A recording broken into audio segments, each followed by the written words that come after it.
और फिक्र में बात रूस यूक्रेन युद्ध की, वो भी सवाल के साथ कि क्या यूरोप में महाविनाश का ऐलान बजने वाला है।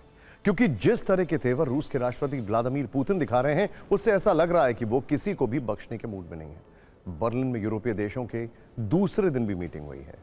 मीटिंग में ट्रंप की जगह जेरार्ड कुशनर और स्टीव विटकॉफ शामिल हुए। ये दोनों ही पुतिन से मिल चुके हैं पहले।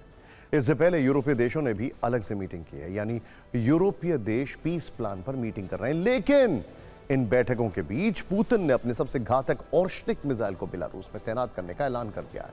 यह इंटरमीडिएट रेंज बैलिस्टिक मिसाइल है, जिसकी रेंज 1000 से लेकर 5500 किलोमीटर है, जबकि इसकी रफ्तार 12000 किलोमीटर प्रति घंटा है।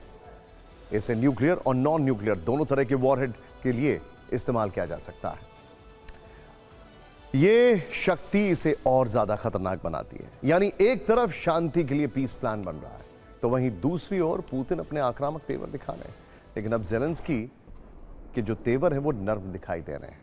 सवाल यह है कि क्या जेलेंस्की ट्रंप के 20 पॉइंटर वाले पीस प्लान पर राजी हो गए? इसे देखते हैं, ध्यान से देखिए। जेलेंस्की नेटो सदस्यता छोड़ने पर राजी हो गए, यानी इस युद्ध की पहली वजह। बदले में यूक्रेन को अमेरिका और यूरोप से सुरक्षा गारंटी चाहिए। जेलेंस्की ने कहा कि सुरक्षा गारंटी नेटो के आर्टिकल 5 की तरह होनी चाहिए, यानी यूक्रेन पर हमला यानी सभी नेटो कंट्रीज पर हमला। यूक्रेन पर हमले की स्थिति में नेटो देश और सारे नेटो देश उसके दुश्मन देश पर हमला करेंगे। जेलेंस्की ने रूस को जमीन देने के प्रस्ताव को खारिज कर दिया है। जेलेंस्की का कहना है कि अगर यूक्रेनी फौज 10 किलोमीटर पीछे हटे तो रूसी सैनिकों को भी 10 किलोमीटर पीछे जाना चाहिए।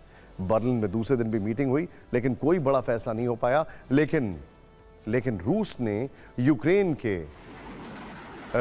के फ्रंट लाइन पर भीषण हमला किया है। यह अटैक रूस की 11वीं गार्ड्स आर्मी पर मोर्टार से किया गया है। इसमें यूक्रेनी पोजीशंस को बड़े नुकसान का दावा किया जा रहा है। बाल्टिक से लेकर नॉर्डिक तक रूस के हमलों का खतरा है, जबकि रूस पूर्वी और उत्तरी यूरोपीय देशों में ड्रोन भेजकर धमकी दे रहा है। दरअसल रूस स्ट्रेटेजिकली सिक्योरिटी चेक कर रहा है, जिससे युद्ध की स्थिति में सटीक हमले कर सके। रूस ने यूरोप के वो 3 टारगेट भी बता दिए हैं जहां वो हमला कर सकता है। पुतिन का पहला टारगेट होगा लंदन, जिसकी मॉस्को से दूरी जो है सिर्फ 2500 किलोमीटर है। इस सब के बीच में पुतिन का टारगेट नंबर 2 है पेरिस, जो मॉस्को से 2486 किलोमीटर दूर है। पुतिन का तीसरा टारगेट है बर्लिन, जिसकी मॉस्को से दूरी सिर्फ 1600 किलोमीटर के आसपास है। इसके अलावा रूस ने बाल्टिक सागर में न्यूक्लियर सबमरीन भेजकर अपने आक्रामक तेवर जाहिर कर दिए हैं।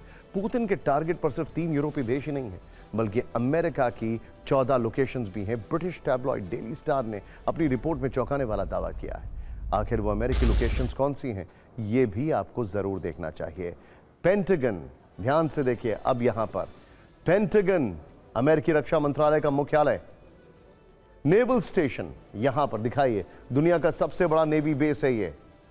नेक्स्ट दिखाइए किंग्स बे नेवल बेस, न्यूक्लियर सबमरीन का ठिकाना। बॉक्सडेल एयरफोर्स बेस, स्ट्रैटेजिक बॉम्बर का विंग यहां पर है। Whitman air force base, B-2 stealth bomber का अड्डा है। अमेरिकी स्ट्रैटेजिक कमांड और nuclear command and control VLF अरे ये सबमरीन कम्युनिकेशन सिस्टम यहां पर तैनात है। और फिर Kirtland air force base nuclear weapon centre है। पीटरसन स्पेस फोर्स बेस, ये स्पेस फोर्स ऑपरेशन यूनिट है। Warren air force base intercontinental missile base है। Minot air force base B-52 bomber base है। फिर ये देखिए हिल एयरफोर्स बेस मिसाइल और हथियार भंडारण है। फिर इसके अलावा Malmstrom air force base ICBM launch control, naval radio station, Jim Creek submarine signal station. इसके अलावा रूस ने बाल्टिक सागर में न्यूक्लियर सबमरीन भेजकर भी चेतावनी दी है। ऐसे में रूस को काउंटर करने के लिए नेटो भी फ्रंटलाइन पर आ सकता है, लेकिन उसके सामने एक संकट आ सकता है।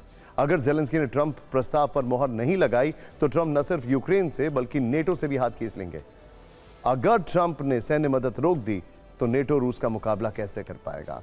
यानी अगर पुतिन के पसंद का पीस प्लान तैयार नहीं हुआ और नेटो की तरफ से कोई हरकत हुई तो पुतिन यूरोप के साथ अमेरिका तक हमला करने में पीछे नहीं रहेंगे।